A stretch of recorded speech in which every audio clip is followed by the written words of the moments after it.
Hi everyone, myself Shilpa Sri SJ, PhD scholar from Center for Nanosciences and Molecular Medicine, Amrita Vishwa Vidyapeetham. First of all, I would like to thank the organizing committee of the International Conference on Energy Materials and Devices, ICMD 2022, for giving me an opportunity to present my work in this platform. My work title is Lithium-Rich Layered Cathode for Advanced Lithium-Ion Batteries, Particle Size and Operation Temperature Effects.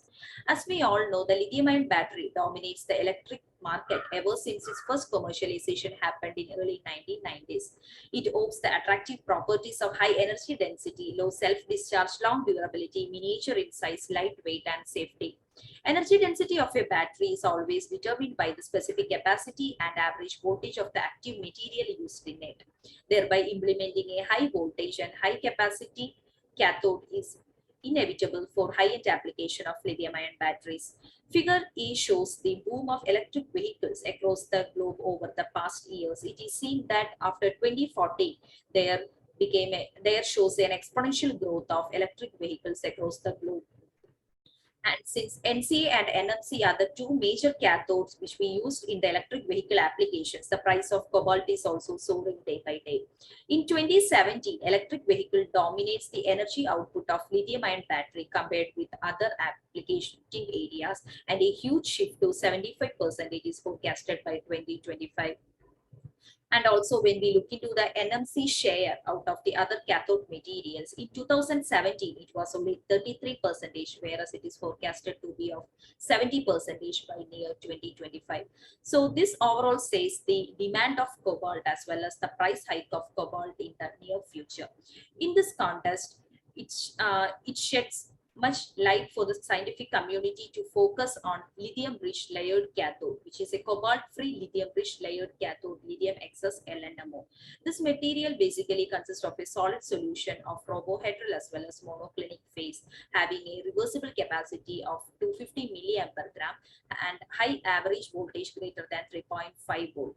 Since the material is cobalt-free, it can be considered as an eco-friendly cathode material and of low cost and easiness of synthesis. Meantime, the material also faces certain challenges of first cycle irreversible Coulombic efficiency, poor cycling stability, low rate capability, and once we charge the material beyond 4.5 volt, there occurs surface transformations that leads to voltage decay and capacity fade over cycling, and also the issues with electrolyte decomposition.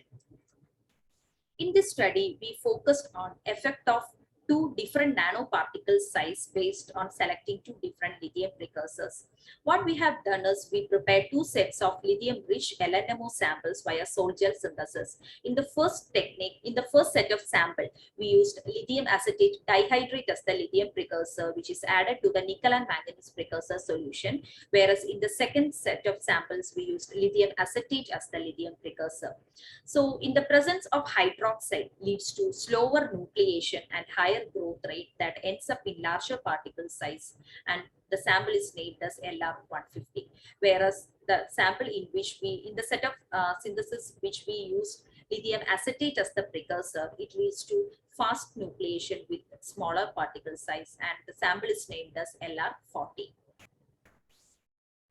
Here comes the structural, morphological, and surface chemical analysis of the synthesized material.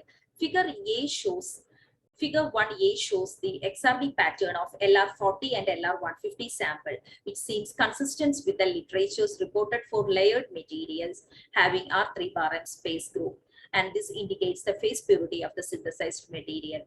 A slight peak width is visible in LR40 samples, and this is basically due to the reduction in particle size. And while we look into the Mn2p XPS spectra of both the samples, it is seen that in both the samples manganese exists in 4+ oxidation state. And while looking into the TM images, it is seen that, and this B and C shows the TM image of LR150 sample, and D and E shows the TM images of LR40 sample. So in the LR150, the particle size ranges in around 150 nanometer, and for the LR40 sample, particle size is around 40 nanometer. And also while looking into the nickel 2p XPS spectra of both the samples, we can see that nickel exists in 2+ oxidation state with the presence of XPS peaks at 855 electron volt. Here comes the electrochemical analysis of both the samples at room temperature. Figure A and B shows the charge-discharge profile of LR150 and LR40 respectively. So from this it is obtained that initial Coulombic efficiency for both the samples is around 78% at a current density of 125 milliampere per gram, which is typically a high value reported for lithium-rich cathode materials.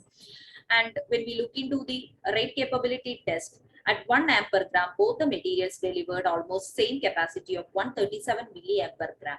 But while we look into the retention percentage with respect to current density, it is seen that LR40 exhibited much higher retention compared to LR150.